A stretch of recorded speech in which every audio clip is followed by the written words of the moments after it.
So today I'll be speaking on a preliminary study of dynamic CT analysis of the scapholunate isometric points. So scapholunate instability is commonly a multi-ligament injury with suboptimal surgical outcomes. One of the reasons for this could be that we have a relatively poor understanding of how to recreate the normal kinematics of the wrist.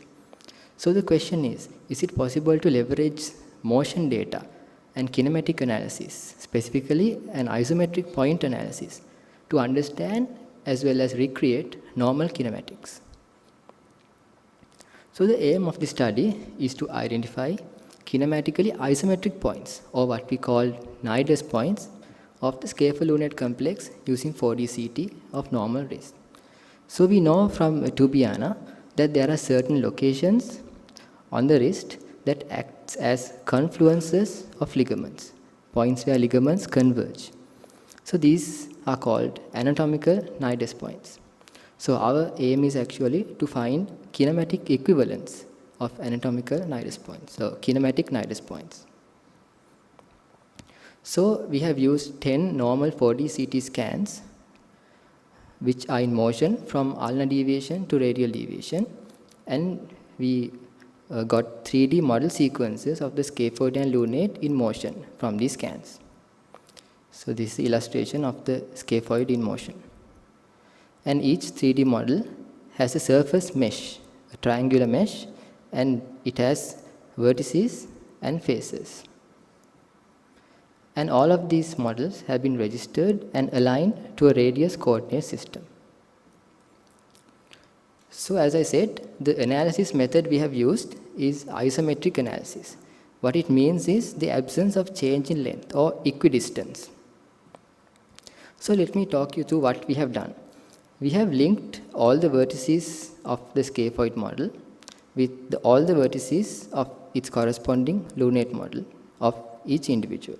So that's one scaphoid model has 127 vertices, lunate has 127, so 127 times 127 vertex pairs were created. And we have tracked the lengths of these linkages throughout a chosen arc of motion, and we have identified the lines that maintain their length within a set elongation threshold. So for these results, we have used a 1% elongation threshold. So this is a very early image from our study, not meant to represent our results currently, but only for illustrative purposes. So you can see several lines connecting the scaphoid and the lunate. So these are isometric lines. And the points of the scaphoid and lunate that they connect to are isometric points. So as you can see in this image, certain vertices of the lunate connect to multiple vertices on the scaphoid.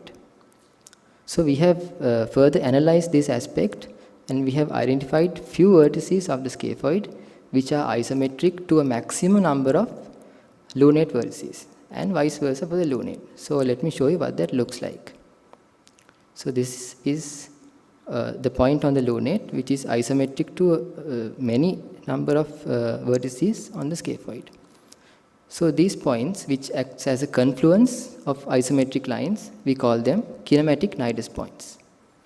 And we have also generated the mean nidus points of all our 10 cases, and we have tried to correlate this with the helical axis of motion of these bones. So here we have two examples of two individuals. In red is the scaphoid nidus, in blue the lunate nidus. And these two examples are from ulnar deviation to neutral movement. And these are all dorsal waves of the scaphoid and lunate. So if I give you an example, the first case one, the red dot represents connections to about 60% of the vertices on the lunate. The blue dot represents about 80% connections on the scaphoid. So here are some examples from neutral to radial deviation as well.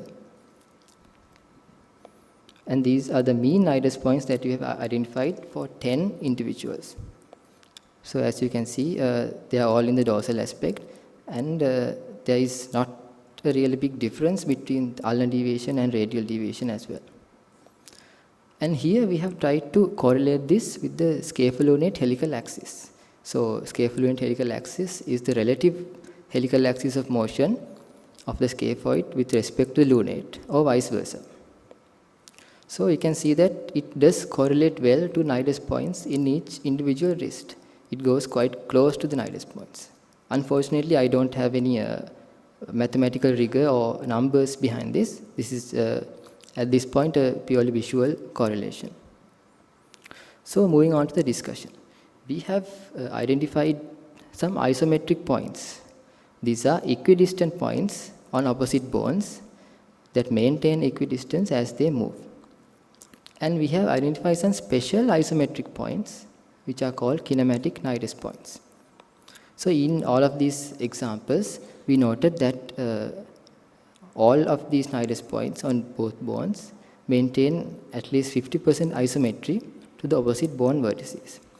And all, if not most, are located dorsally on the scaphoid and the lunate.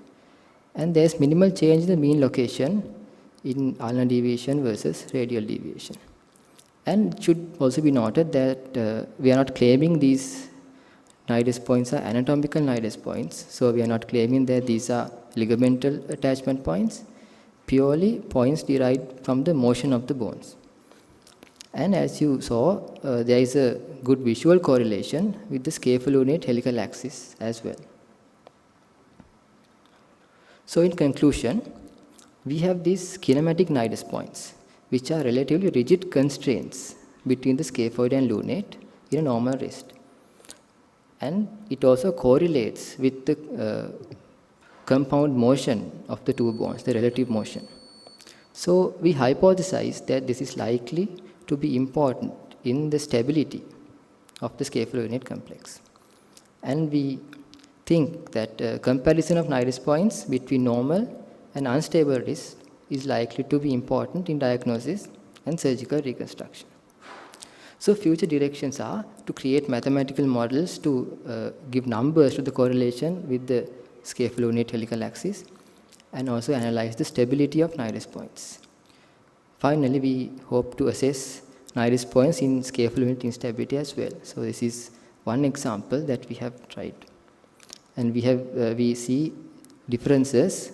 The number of isometric lines that create the nidus point is much lower in scapholunate instability. Thank you.